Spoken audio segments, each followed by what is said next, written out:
நம்முடைய சபை எப்பேற்பட்ட சபை தெரியுமா? உலக பிரகாரமாகவும் நம்முடைய சபை ஒரு மருத்துவமனை, ஆவிக்குரிய பிரகாரமாகவும் நம்முடைய சபை ஒரு மருத்துவமனை. ஹல்லேலூயா. அப்போ அந்த மருத்துவமனையில ஒழுங்கா நடக்க வேண்டிய வேலைகள்லாம் நடந்துட்டுனாலே கர்த்தர் பெரிய காரியங்களை செய்வார். இந்த மருத்துவமனையில டாக்டர் யாருன்னா பரிசுத்த ஆவியானவர். நம்முடைய சபையில மருத்துவர் யாரு? ஆமா, நர்ஸ்மார்கள்லாம் யார் தெரியுமா?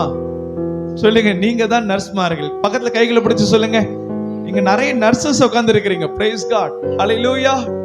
அப்ப மருத்துவர் யாரு? ஆமா, வெளிப்பிரகாரமா ஏதாவது ஒரு பலவீனமா பரிசுத்த ஆவியானவர் என்ன செய்வார்?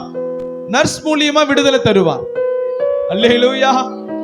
உள்ள ஆவிக்குரிய வாழ்க்கையில ஏதாவது ஒரு உடைஞ்சலா, ஒரு நொடைஞ்சலா, ஒரு இருதயம் காயம் கட்டுகிற சூழ்நிலையில இருக்கிறீங்களா? அந்த ஆவிக்குரிய வாழ்க்கைக்கும் பரிசுத்த ஆவியானவர் நர்ஸ்மார்கள் மூலியமா என்ன தருவார்?